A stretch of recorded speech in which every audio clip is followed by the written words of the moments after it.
All right, we are still looking at solving difference equations using separation of variables today. And we'll run into a situation where we have to handle it a little bit differently. But same concept. So my first one, I have dy over dx equals 9x squared times y, and my initial condition is y of 0 equals -2. So what do we do to get started? Separate. Separate. How do I separate? Divided by y. Divided by y. So 1 over y dy equals 9x squared dx. So we integrate. What does the right side end up being? 3x cubed. 3x cubed plus c. What about the left side?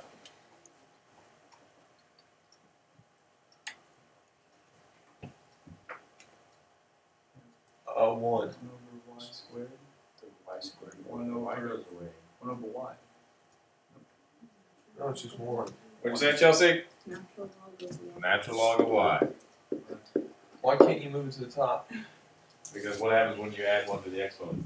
It goes to 0. It goes to 0. Whenever you do that and it goes to 0, that tells you need to do natural log. You can't just say it to the 0th power. Can't do it.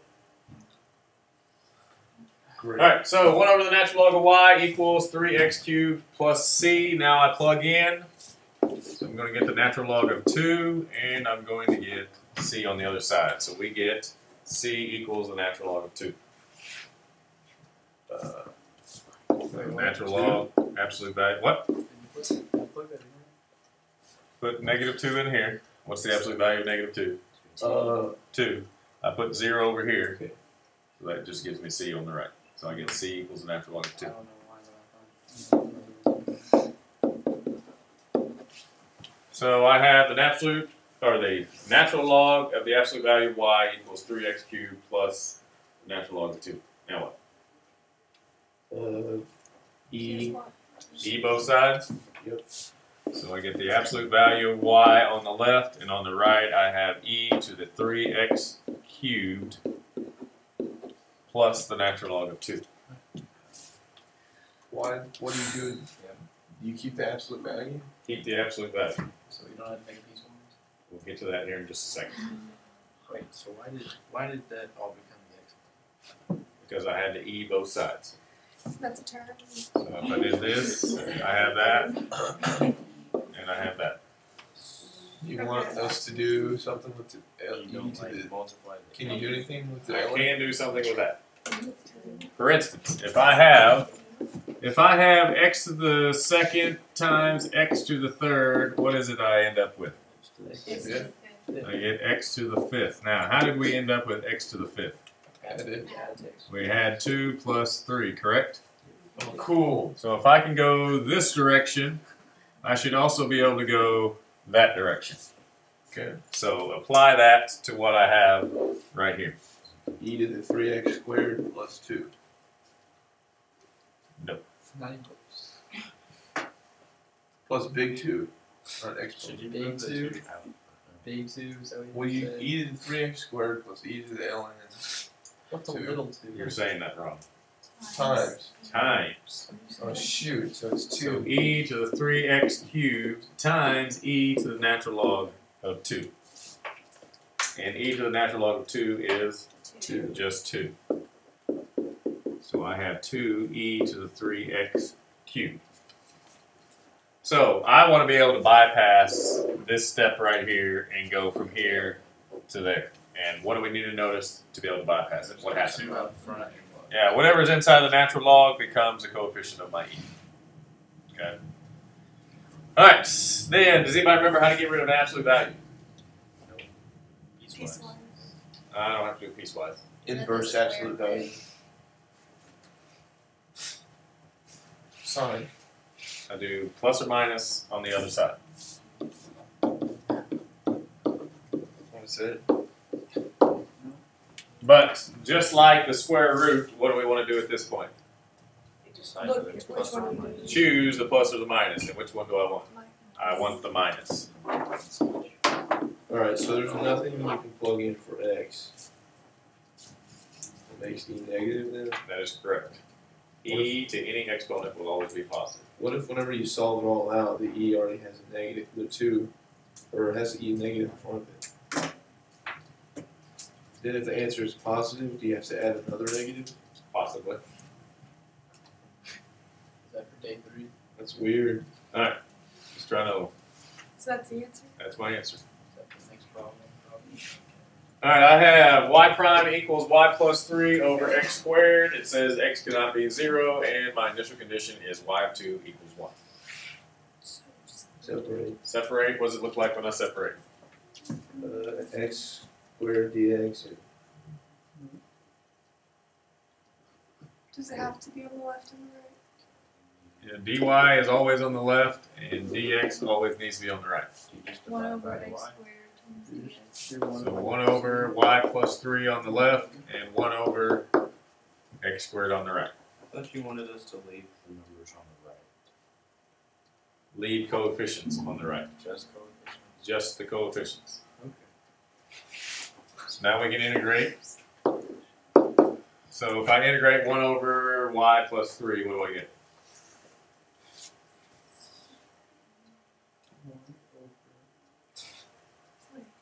Natural log of absolute value. Very good. Y plus 3. Okay, what do I get when I integrate 1 over x squared? Natural log of x squared. Nope. Negative 1. 1 over x. Thank you, Chelsea. Negative, and you may have said the same thing, Brock. Negative 1 over x. I didn't say negative. So let's plug in. I plug in 1. I get the natural log of 4. I plug in 2. I get negative 1/2 plus c. So that means I have the natural log of 4 plus 1/2 equals c. That's supposed to be absolute values. On the 4, It's just parentheses. it's just parentheses because 4 is positive. I only need the absolute value if I don't know whether or not it's going to be positive or negative. Once I know it's positive, then I don't need the absolute value anymore. So we're looking at the natural log. Can you do that at the very beginning? Hang on. Or after you find c? Oh, never mind.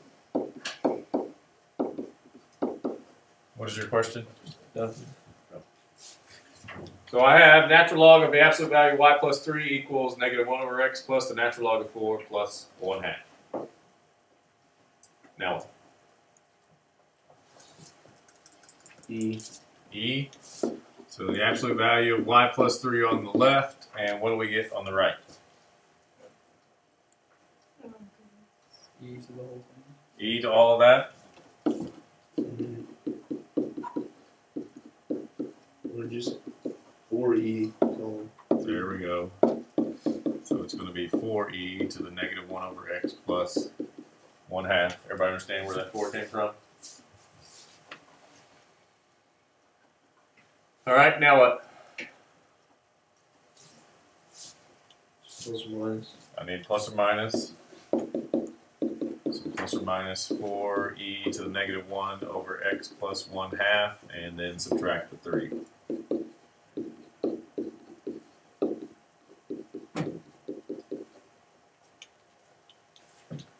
So I've got to do one more thing. Figure out if I want the plus or the minus. Which one do I want? Plus. Has to be the plus. Why does it have to be the plus? Your answer. Because my answer is positive, and the only way I can get a positive answer if I have a negative 3 in front is if this thing is positive. So why did it say that x can't be 0? Anybody answer that? Did you see some information? It's in the denominator of the exponent. Because if I plug 0 in here, it makes my denominator 0, and I can't have that. So that's why it says x can't be 0. Why would you plug in Why would you 0? plug in 0 if it gives you y of 2 is 1? Why would you want to plug in 0?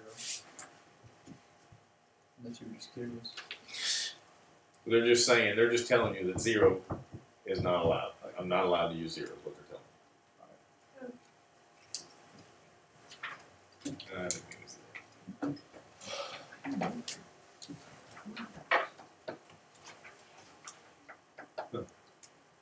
Alright, next one. dy over dx equals 4x cubed times y plus 12x cubed, and my initial condition is y of 1 equals 5. Factor Factor, how do you want to factor? 4x cubed. So 4x cubed, and that leaves me with y plus 3. Now what? Separate.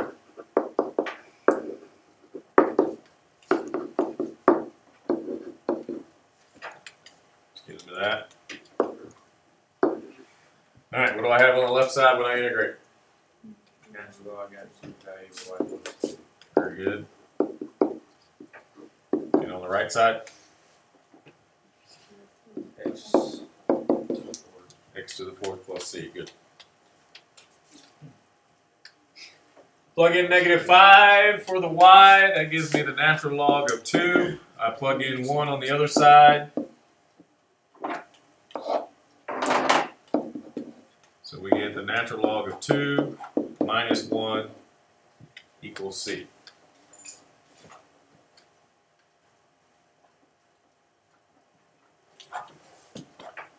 So natural log, absolute value, y plus 3 equals x to the 4th plus the natural log of 2 minus 1.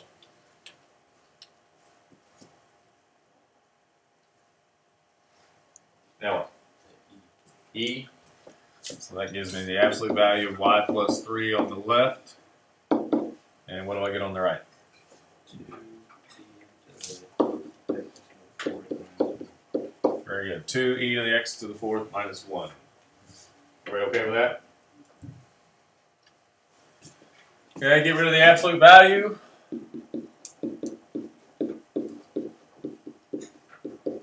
And subtract. And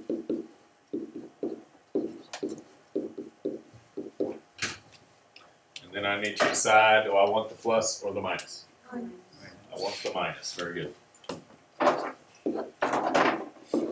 What if it was minus -6 plus or minus that? -6 plus or minus that, then you have to choose the plus.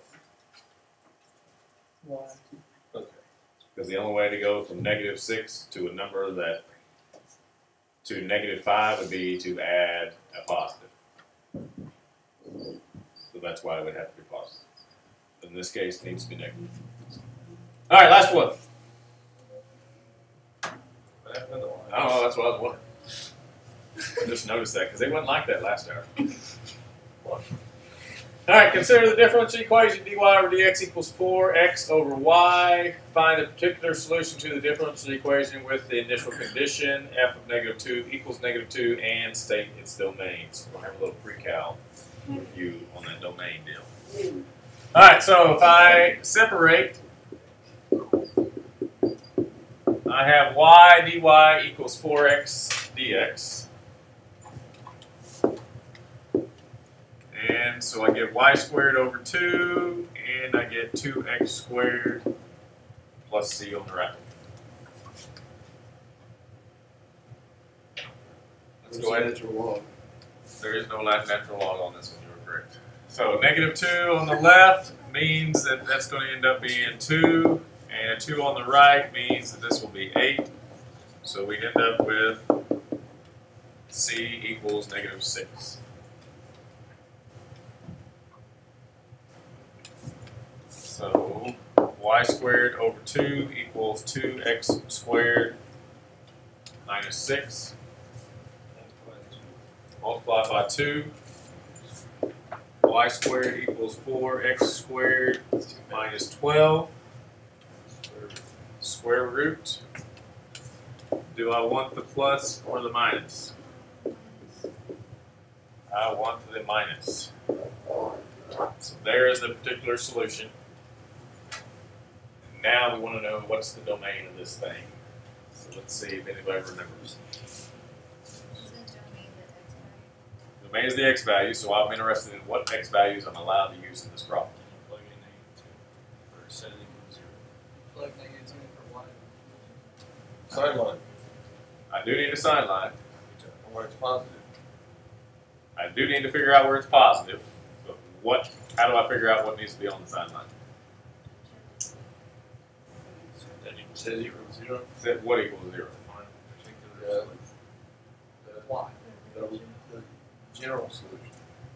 What part of the general solution? All of it except for C. Only the inside. So you take the inside of the general solution, or the inside of the radical, which gives me that. So I get 4x squared equals 12, x squared equals 3, x equals plus or minus radical 3. So I have negative radical 3, and I have positive radical 3. What's the easiest thing to plug in? 0. What do I get when I plug in 0? Do we just plug that back into You get 0. 4x Negative. squared minus 12? Yes. Because what am I interested in? What am I trying to figure out? Or what's the catch? What's going to cause me issues on the domain? The negative in the radical. Negative in the radical. So that's what I'm checking is when I plug it in, does it give me a negative inside the radical? So when I plug 0 in, does it give me a negative inside the radical? Yes. So that's negative. And I know the outsides are going to be positive because what? No multiplicity. So what is my domain going to be? Negative infinity.